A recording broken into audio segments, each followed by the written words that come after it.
goals are pretty much a to-do list for the whole world. Clean water, no poverty, gender equity, justice, those kinds of things. So that's really where my work is, in sort of the transformative space between all of those goals, because unless we have a larger whole that we're thinking this through on, then it's very hard to accomplish one thing. We won't get to one of those goals unless we accomplish all of them. Welcome to the My Future Business Show, where we get you in front of your best audience and keep you there. Not only are we interviewing the biggest names in business to help you become even more successful, we're inviting you to book your spot on the show to help you grow your business. So at the end of the call, make sure you fill in the interview application form at myfuturebusiness.com/interviews. Hi, and welcome back to the My Future Business Show. My name's Rick Nuske. I'm on the line today with JONI CARLEY. We're going to be talking about leadership. We're going to be talking about her wonderful new book, The Alchemy of Power. Welcome to the show, JONI. Hi, great to be here. Yes, absolutely. I've been looking at your bio as we've just been talking about. It's a long and illustrious career. You know, you've got the United Nations in there. You've got so much to share with the My Future Business audience today, and can't wait to talk about many different things. But the first thing I'd love to talk about is you, where you're located and what you like to do when you're relaxing. Oh, well, I'm located in Media, Pennsylvania, and I play music. That's Fantastic. one thing I do to relax. I swim, and and I'm an interfaith minister, and I put on a huge solstice celebration every year with a super hot band, lots of percussion, dancers, celebrants of different spiritual persuasions, and we have a really deep and high time. Yeah, look, I suspect this time of year is kind of ramping up, isn't it? Yes, it is. You'd be very busy. Now, what sort of instrument do you play? I sing, play piano and djembe, African drum, and some guitar. Fantastic. Now, speaking about African drums, I know through your bio that you've been well-travelled, and I'd love for you to talk to us a little bit about your experiences as they apply to your work. Okay, well, the trip that I talk the most about in the book is when I stayed with the Shwa tribe in the Amazon. And the Shwa were or usually aren't headhunters, depending on who you ask. Okay. And they were really amazing. We got there, like on dugout canoes and with jungle boots with mud up to our knees. So, and a lot of hiking in the jungle. And so their culture was amazing, though. I learned so much from them. They were very truthful. There was a lot of trust built between them, which was a good lesson on culture for me. Yeah. There's no lying. There's no stealing. There's very little material things to be had there, and the nature of the jungle is that it churns life very quickly. So things just kind of almost disappear into the mud. Yeah. Because bacteria are really working overtime there. So and then everything you do, like we took some really long hikes where the people in front of us were bushwhacking, the tribesmen were bushwhacking as we went through this lush vegetation, and there was a lot of rain, and so the river had come up 4 feet, so we had to do a whitewater crossing on a rope.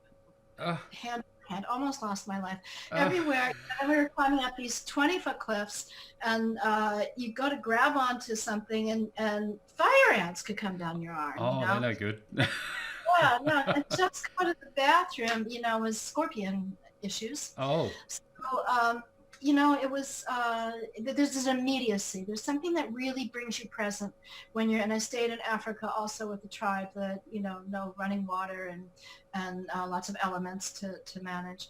And you have to stay really, really present. And that's something that's so important for good leaders.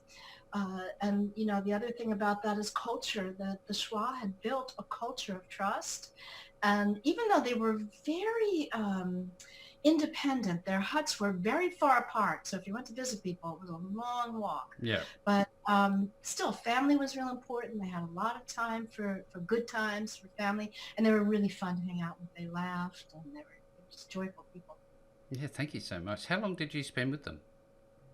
I spent about 10 days with them, and another almost 2 weeks with the tribe in Malawi. So, and is this a global thing that you've obviously travelled elsewhere, and part of this book talks about, I guess, meshing your views and experiences with different cultures from Western society and other places. What is some of the difference, and what are some of the commonalities, I guess, in terms of leadership? Well, culture really comes down to values, and so when there's differences, there's values differences. And sometimes they're not as wide as we think, and sometimes they're really far apart. But even when they are far apart, people respect other people's values. If I know you're doing something to fulfill your values, I can say, well, that's not that important to me, but I get it. Yeah. I can get that. I can live with that, and I can sign on to maybe supporting some of that. And so that's really what distinguishes, and what I've learned, and my expertise is in values-driven leadership and cultural development. Yeah. And what I've learned is that values and culture are determinant of outcomes. I have a study on this that, I mean, it's just unequivocal. These studies are in from all over the world in every capacity. And Schwab do it instinctively, the intuitive mind does. I've studied the indigenous mind. I've studied with a lot of Native Americans and some Native Japanese and others, and that they all come down to really understanding that internal energy, that drive. Now, listen, for everybody who's on the call today, Joni isn't, just somebody who you should just look past. Absolutely not, because Joni has been deeply involved with the United Nations. She has spoken to this very topic whilst she was working with the United Nations. And I guess, Joni, I'd love to learn a little bit about that experience. Would you mind sharing some of it with us? The United Nations is one of the most amazing places in the world. It's the only place where when you say we, you mean the entire world. Yes. And next year it's going to be 75 years old, but in terms of a global agenda, that's pretty young. Yeah. So in a way, it's barely in its teenage years as far as, pulling the world together. And the world did agree on a common agenda for the first time in 2015 which are called the Sustainable Development Goals. And there are 17 goals that every single country in the world is signed on to, which is already something right there. Yes. And goals are pretty much a to-do list for the whole world. And they're pretty much everything you would imagine: clean water, no poverty, gender equity, justice, those kinds of things. Common good. Yeah, exactly. So that's really where my work is, in sort of the transformative space between all of those goals, because unless we have a larger whole that we're thinking this through on, then it's very hard to accomplish one thing. We won't get to one of those goals unless we accomplish all of them, right? You can't really keep the exact same economic structures and have something different happen in the matter of where water's going. Yes. Yes. This is a fascinating field, Joni, because if you think about the different cultural values and the mindsets from different leaders across the globe, it must be a real challenge to bring these heads, if you like, together to get that commonality. On that, what is some of the, I guess, the transformational processes that you have to work through to get to that point? Well, I did not work directly on those as they were being pulled together, but many people from all over the world did work on that. And so that's really how you do it, is you include all voices to the greatest extent that you can. And that's what I do as a consultant, is I use the Barrett tools to actually capture what the values of all people are and get them in one clear data set so that we actually can quantify the culture according to what people's values actually are and Yes. what they want to see happen. I mean, that's a very high level view of it, and I suspect it takes many hours and many conversations. How powerful? No, it doesn't. It's a 20-minute online assessment. Oh, Yeah. There you go. But it's been used in thousands of companies and for whole countries. And, it really just says, what are the people's values that are there? What are the current values in the organization? And what do we want? What are the aspire to values? Right. And so see what are the current values, and you see things like politics, corruption, control, there's negative values show up too. And so you start to get a good snapshot of who are these people and what do they want, what's authentic to them. And then the aspire to, you see what's the common vision here?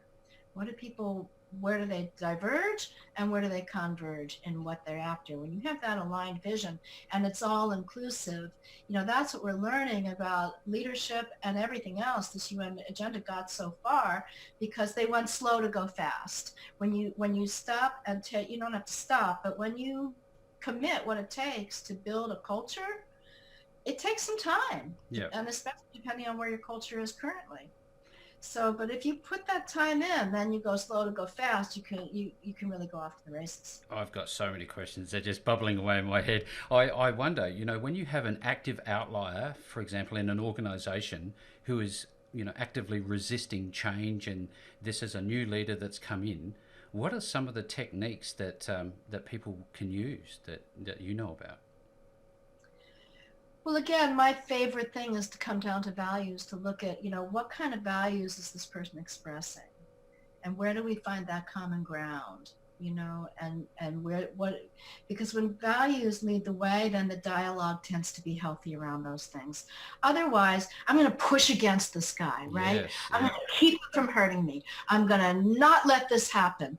Well, it's just like I've got this glass, and if I'm attached to the glass no matter what, you have to put it down and go to a different ground if you're going to really, if I'm pushing away from it, it's a Buddhist concept. As long as you're pushing it, you're holding it, right? So if you're pushing this guy, you're holding that dynamic in place, and all you're going to get is push, pull, until somebody either has enough power to crack somebody else up, or has enough charisma, or, whatever it is. But it's not going to be healthy. It's not going to build. It seems to me that you love study, you love to learn, you love to spend time continuing your growth. In the world right now, who are the people that you're looking to that you see as good leaders?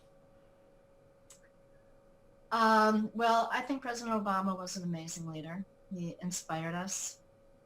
He gave us real vision. Mm-hmm. Current leadership is pretty disappointing here in the U.S. So, look, I think that's an observation that's globally felt. Let's say. Yeah. Google's done a pretty good job of, keeping people really, really building culture, building people, growing people. Every large company has its issues. I think Angela Merkel is a really good leader who I appreciate very much. She's the German chancellor? Is that chancellor? Uh-huh. Yes, yeah. Wonderful. Yeah, because there are lots of struggles. Yeah, isn't it? But there's so many leaders who aren't famous, who just either have learned, and this is a new approach to leadership. There's still kind of a lot of old, what I call old paradigm leadership going on, of you force things to happen, I'm the leader, listen to me, sort of thing. Yeah, and it's tempting because it feels faster and easier, but it doesn't work. There's some really clear studies that whoever has done the most values development in the room has the most authority, regardless of rank. So you could be standing with the CEO and the janitor. Yep. And, the janitor may not have the power to do everything, or the charisma, or the rank. But that's people are really going to listen to and follow if that person's done more values development. Isn't it funny? Because I've seen this in workplaces historically, where you talk to somebody like a janitor, and because of that charisma, people are naturally attracted to that individual. Whereas that stand back CEO that you never see should be that same person with that level of charisma. Do you think? It's not a question of introvert or extrovert. It's really a question of who is this person, because they could not say a word and still have more authority, right? There are people who are pretty quiet, but when they talk, you really listen. And there are people who have a lot of charisma who are pretty bombastic and obnoxious. Yeah. Right. So that's really what we're saying, is that we used to think that bombastic and obnoxious and, whatever the sliding scale is that isn't quite so bad, that those things are really the mark of a powerful leader. But that's not what power is. Power is much more subtle than that. And most of power is invisible. Yeah. Thank you so much for sharing this. Is wonderful. It's a Yes, powerful side job. absolutely. I noticed that you have rows and rows of books in your Yeah. space there. You love reading. I love reading. So are you And, reading anything at the moment? I've been reading my own book. As you do. Readings because it just has come out. So I do readings. I've been reading a book about the effect of quantum physics on organizational development. Like what are the correlations between that? Wow, that's pretty deep stuff. So, I can say every summer, I say, I'm going to get a novel. and, my pile's just so big that I don't. And right now I'm reading about the natural turn of the season, the light and the solstice. And, because no matter what you believe, the earth turns the same for all of us. oh, absolutely. But when we come down into this kind of season, it's, it takes us all somewhere, no matter what we believe. You know what? I'd like to explore that because, as a somewhat intuitive person, I generally get a feel for a conversation. I have lots of conversations, and I notice that certain times, including festive seasons, that people's, I guess, their energy picks up. They seem, or at least on the surface, to be nicer for whatever reason. Now, how can that affect Needs leadership? a reason, right? Like, How does that affect leadership in the workplace from a seasonal perspective? Do you think it I has an think impact?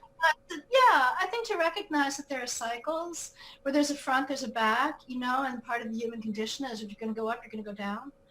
And to honor the dark times too, to me, that's a big part of the solstice is to Hmm. say, it brings up memories, it brings up pains, it brings up, for me, one of my reasons to get out of bed is I want all kids to go to bed safe, fed, and warm. And I know that however leaders are at whatever level of business their work happens at, that's going to affect that. So this time of year when I have, I live in comfort, how about those kids who are in refugee camps or, who are right in the next town who aren't doing as well, And what we're finding out now is that when leaders step up and run whatever business they have Yeah. from a values-driven perspective, their profits go up, their stakeholder loyalty goes up, their efficiency goes up. Pretty much anything you'd want to measure goes up in a business. Do you think philanthropy, those leaders with, that philanthropy approach, the giving, I guess, attitude, also do better than those who don't give? I think so. And yes, I mean, giving is good. Giving is really good. I Yeah. would start there. And at the same time, we're living in a paradigm that's demanding more and more philanthropy because it's fundamentally unjust, economically unjust. Mm. And so, sometimes I used to run a philanthropic foundation, and I know that, you can do good projects, and I had drawers full of successful outcomes, and yet the census data hadn't really changed in any good way. Yeah. And so, how do we dig deeper? And that's really where my work is more at the UN and NGO is we dig deeper by working toward setting up a new paradigm. And any businesses that have set themselves up in that way, like Zappos, Google, there's a lot of, and even small nonprofits, and everything in between, when they set themselves up this way, good things happen. And you get out of that cycle of haves giving to have-nots, haves giving to have-nots. You create a much more synergistic and more happiness and well-being. Yeah, and there's a couple of people that come to my mind. There's an individual, he feeds for every $1 million that businesses offer, he'll double it. And, and he does this regularly. Things like that really tick the boxes for me. They're fighting a good fight, and it's well worth fighting, isn't it? Yes, absolutely. The other side of giving is giving thanks Yeah. and gratitude, that attitude of gratitude for everything, even for the troubles and the dark times. And that's what this time of year is about, is giving thanks even in the dark, even when we don't even think we can get out of it, And you that's where know? my concept of having 2 feet and a heartbeat and not complaining comes into it. Yeah. Yeah, right. It's absolutely true. Now, I'd love to shift gears, if we could, Joni, to your wonderful book, and let's break it down. First of all, leaders, current leaders, what are they collectively thinking, do you think? Well, I don't think there's an is there. I think for a lot of reasons. First of all, that you can't ever at any time say all leaders are thinking this, Hmm. but especially now, because I do think we're in a paradigm shift. I do think the world is calling for new ways of doing things. You know, the left and the right of the same old box are just not turning out to be a plan anymore. Yeah. And so we're finding that those who step out of the box, they because they do so much better when they step into, you know, what I'm calling a new paradigm, new way of working. And the leaders who are making that transition are really thriving. The giving is built into the system. It's not something they do after they get this, after they get that, after they get this, you know, it's built in from day one. And so that's a whole different thing. And the old paradigm leaders who are still functioning under that kind of thinking that they have authority by being forceful, those people are not doing as well. They're struggling. Some of them are getting louder. Some of them, and but they really risk being blindsided by their own irrelevance, because the world is clearly going in a different direction in terms of just a more just and compassionate economic priorities. Yeah. It seems to me that as each new generation comes along, we have to shift with the, I guess, the moving sentiment. Now, I wonder is if I'm an older leader and I see this shift in sentiment, and new generations are coming through, is it very difficult, do you think, Joni, for leaders to relearn or unlearn what they do and take a different approach? Yes. No, first of all, when you follow values, it's way easier, because they're the most dynamic drivers in any human being's world. So in that way, it's easy. But, letting go of old ideas and old ways of thinking is not so easy. But it's not a generational thing. There's a demographic that has been kind of aiming at this new paradigm, certainly beginning in the 60s. And that demographic, it isn't seen as a coherent demographic. It's getting more and more coherence, but that's because it cuts across age, it cuts across gender, it cuts across economic position. It really cuts across all other demographics. It's a demographic of consciousness. And there have been a lot of people saying for a long time, there's got to be a better way. Yeah. And I'm willing to take some steps. I'm willing to open my mind. I'm willing to let my heart be my guide. And that's not to say let my mind go. One of my native indigenous teachers here in America, she said there used to be sign language between tribes, and the sign for wisdom was to touch your head, touch your heart, and bring your hands together. And so that's what's important, is find that wisdom as a leader. And that has nothing to do with age. Yeah, that's great insight. There's so much to be learnt from this, very, very deep and expansive topic, and I really appreciate you spending some time with us to do that. Now, interestingly, how did you come up for the title of the book? Uh-huh. Well, I have been, you referred in the beginning, I've been all over the place. I've walked a path of many paths, and a lot of those paths have been really studying what is it that drives people? What is that? What creates success? What creates thriving? And so that's taken me down to learn a lot of metaphysics. And metaphysics is the field of both philosophy and science of causality. So it's the study of what causes what.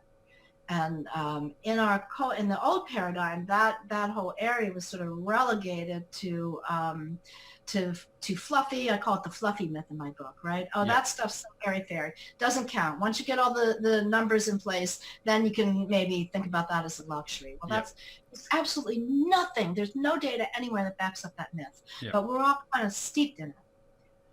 So alchemy is the ability to take these metaphysical principles and cause things to happen because you said so, because because you aligned what it takes. And a lot of the way I like to talk about it is with the word mojo. So mojo is that energy that is unique in each of us and common to all of us. And I like to describe that energy as you could put all the elements of a carrot in a lab dish, but you can't make a carrot because we don't have metaphysical capacity, right? Yes, yes, We don't know how to manage that mojo. yes, Right? yeah, But we know a lot about managing mojo. And, we know what dampens it and what makes it thrive. And it doesn't matter if you're in a 3-person office or, the UN or a 60,000 person organization. I mean, the studies are pretty clear, so alchemy is really bringing together that sort of the data, the hard stuff. It's the yin and the yang. I go into yeah, this yeah. in my book. You bring together the hard data, which is important, with the yin, with what are the hearts and souls, and values are the go-between word between those two things. That's why they're so valuable, is they tie the tangible with the intangible. Yeah, so when somebody opens this wonderful book, is it a cover to cover read, or is it more like I guess a guidebook that they can flick to certain sections? How would somebody consume this content?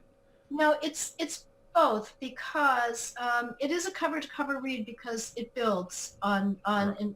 things that are unpacked in the beginning. It would be hard to understand the middle or the end if you didn't have the principles that are unpacked in the beginning. Right. And hard to really make the beginning be worthwhile if you don't get the context from the end. Yeah. That being said, every chapter has reflections, leadership reflections at the end of it, and those are evergreen. Yeah. Those can be anytime in any career. You could flip to any of those questions. They're coaching questions, basically. But, they're a way to come back to the center. They're a way to open up dialogue with other people. They're a way to hear yourself think, or to bring a question to someone that you trust. Someone like me as a professional consultant, or to someone, who's someone who you trust, who can take you further. Those questions are not, made for bar talk. Yeah, yeah, absolutely. But you want to go to some depth with these, but you want to apply it.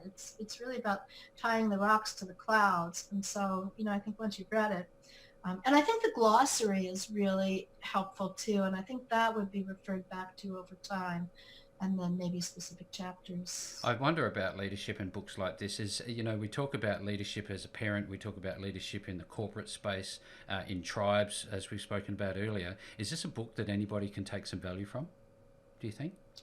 I believe so. I really do, because I do think it brings the rocks to the clouds, and to the demise of not demise, but to the upset of my publisher. I blew through a lot of deadlines because I took a lot of time to unpack and translate these metaphysical principles into a usable format. Yeah. That would be accessible, applicable, applying it to metaphysics to what's on somebody's desk right now. Yes, that's fantastic. I wonder, are you doing much consultancy work? I do, yes. I am a consultant, and so I do a number of things. Some of that is at the UN, but a lot of it is with private clients. And it can Fantastic. be everything from one-on-one coaching and consult, or cultural development, where we come in and we assess your culture, and then we debrief and unpack, and according to your results, figure out some things that we may want to do with the team. Yeah, that's And then we fantastic. also look, we have the ability in this same tool to look at how your culture stacks up with these 17 sustainable development goals. And you can see where the natural alignment is in your company, to see like how you're stacking up in the world. Yep. Again, start to be clear of how am I doing in this new paradigm economy that's emerging. We can give real data on that. And then when that data is clear, that's something we can build on, but I don't pre-make up a package before that. I want to work on what's the true data in your So organization. when somebody comes to you and they're looking to work with you, they're a private sector, government sector, doesn't really matter, I don't suspect. But NGO. is there this online sort of application thing we spoke about before? That, I guess, that profile set, is that the Yes. first thing? Yeah. And that's Yeah. about 20 Not to all 30 minutes. Yep. And not all my private clients do that, but organizationally, that's where I do like to start, because again, there's nothing like the data. Yeah. I think of myself as a wise wonk. I like the data, I like the numbers, and I like the other piece, that the humanity that goes around that, and that really truly drives the mojo. Yes. The mojo. Yeah, well, Like the data. you most certainly come across as wonderful and warm and very intelligent, and in a position that you can very much help people to create better leadership, better culture, and things of that nature. So thank you very much for the work you're doing now. Importantly, Joni, when people want to buy your book and start working with you, where are they going to find you? They can find my book at Amazon.com, The Alchemy of Power. Yep. And not to be confused, there's another alchemy book about Karl Marx. Okay. That ain't. That's not the one. It's not the one. It's purple. It's got a big purple cover. Look out for that one. My website is jonicarley.com, and that's JONICARLEY.com. Well, there you go, everybody who's on the call today. This has been an absolute jam-packed call talking about leadership, culture, all of these wonderful things. And I will be making the links back to Joni and her work so that you can contact her, start working with you. Joni, it's been such an absolute treat spending some time with you on the My Future Business show today. Hi, Rick. Thank you so much. I appreciate it. Bye-bye. Thanks for joining us today. If you enjoyed the call, then make sure to subscribe, leave a comment, share us with your friends, and book your spot on the show at myfuturebusiness.com/interviews. And if you're looking for solutions that will help grow your business, then visit myfuturebusiness.com/shop.